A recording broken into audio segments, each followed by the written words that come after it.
Olá, meninos e meninas! Iremos iniciar agora a nossa 11ª aula de Arquitetura e Organização de Computadores. O que nós vimos na última aula? Nós continuamos os barramentos de expansão e então vimos o barramento PCI Express, ATA, SATA, USB, SCSI, SAS.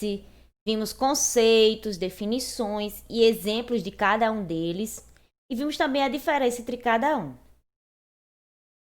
Hoje iremos continuar o nosso estudo através do barramento FireWire. Foi um barramento que surgiu em 1995 e foi desenvolvido pela Apple, mas posteriormente foi submetido ao I3E. E o que é I3E? É um Instituto de Engenheiros Eletricistas e Eletrônicos e, a partir daí, ele começou a ser chamado de I3E 1394. Este barramento é muito parecido com o do USB. Então, este barramento utiliza 6 pinos, sendo que 2 desses 6 são usados para alimentação elétrica. Então, também existe uma versão miniaturizada, que no caso, nesta versão, não tem pinos de alimentação e possui apenas 4 pinos e é muito comum em notebooks, câmeras filmadoras, que usa o padrão DV, que é o padrão Digital Video. Na imagem, eu trouxe aqui para ilustrar como é este barramento. E eu tenho aqui o barramento Thunderbolt. Foi desenvolvido pela Intel e foi lançada como parceria com a Apple em fevereiro de 2011 com o MacBook Pro. Então, este barramento é capaz de enviar dados por um único cabo de forma bidirecional, simultaneamente e sem perda de desempenho nos 2 sentidos. E também possui uma taxa de transferência de até 10 gigabits por segundo em cada um dos canais. Então, eu tenho aqui padrões de formatos da placa-mãe, porque as placas-mãe possuem diferentes formatos e medidas que vão de acordo com o gabinete em que são instaladas. Entre esses formatos estão formato AT, PIB-AT, ATX e BTX.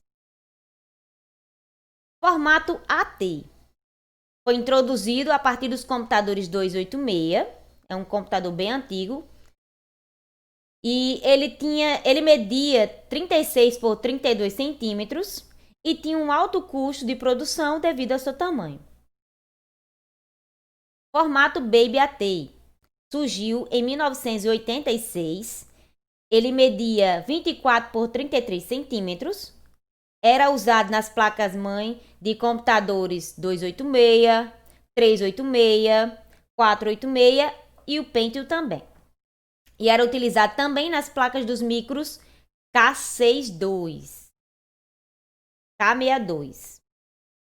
E a principal característica deste formato era que todos os conectores, com exceção do teclado, eram presos no gabinete e ligados à placa-mãe através de cabos flat, tornando a montagem um pouco trabalhosa.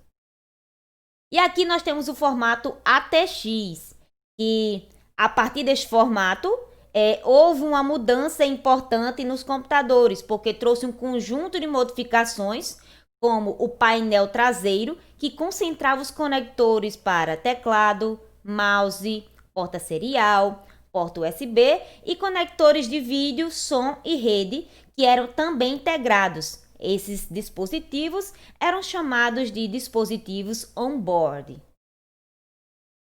Então, este formato ATX possui características principais, as quais são conectores das portas seriais e paralelas soldados na placa-mãe, 2 conectores padrão PS2, um para o teclado e outro para o mouse. Este conector nós já vimos em outras aulas. São conectores com a entrada arredondada. Ele possui cores para diferenciar o do teclado e o do mouse, certo? Então, tinha também o conector para a fonte de alimentação à prova de erros e tinha um fácil gerenciamento de energia. tendo em vista que a fonte pode ser ligada e desligada através de um software, e assim gerava uma maior economia de energia. Então, para a utilização de placas-mãe no formato ATX, devem ser utilizadas fontes e gabinetes compatíveis com este formato. E aqui eu trouxe para vocês os principais formatos das placas ATX, os quais são formato ATX padrão, micro ATX, flex ATX, ITX e mini ATX. Formato ATX padrão possuía dimensões de 30,5 por 24,4. Já o micro ATX é uma variação do formato ATX que tinha como característica um formato mais estreito e com menos slots de expansão. Certo? Então, este formato permite que os computadores possuam um tamanho reduzido, mas que também podem ser instalados em gabinetes ATX. Aqui nós temos o formato Flex ATX, que foi introduzido pela Intel no ano de 99. Foi desenvolvido para computadores compactos e de baixo custo. E temos também o formato ITX e Mini ITX, que foi baseado no formato ATX, mas que possui uma diferença. E a diferença dele para o ATX era o tamanho, porque o ITX media 21,5 por 19,1.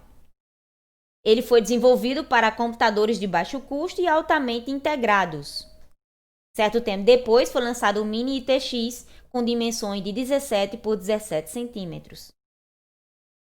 Então, as placas-mãe Mini ITX possuem só um slot de expansão e várias funções embutidas, como áudio, rede e vídeo. Então, aqui eu trouxe para vocês uma figura que apresenta os tipos de placa-mãe, certo? Para que vocês pudessem observar. E nós temos também o formato BTX, que devido à evolução dos componentes da placa-mãe, houve a necessidade de criar um formato que suportasse as características de novos componentes. Então, a partir de 2003, foi introduzido um novo formato de placa-mãe denominado BTX. O objetivo desse formato era melhorar aspectos do formato ATX. E que aspectos eram estes? Aumento de consumo de energia, ruído e temperatura.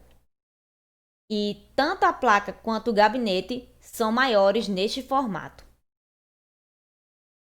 Então, aqui, os slots de expansão existentes no BTX são: eu vou ter um PCI Express X16, 2 PCI Express X1 e 4 slots padrão PCI. Aqui eu tenho uma atividade para vocês. Eu quero que vocês me digam qual a principal característica do formato Baby AT, quais os principais formatos de placas ATX. Então, o que nós aprendemos hoje? Nós vimos outros componentes da placa-mãe, como no caso do barramento FireWire, que ele também pode ser chamado de I3E 1394, e o barramento Thunderbolt. Vimos também padrões de formatos de placa-mãe, formato AT, Baby AT, ATX e BTX, certo? Vimos conceitos, exemplos e diferença entre eles. Então, aqui temos a referência. Por hoje é só e até a próxima aula.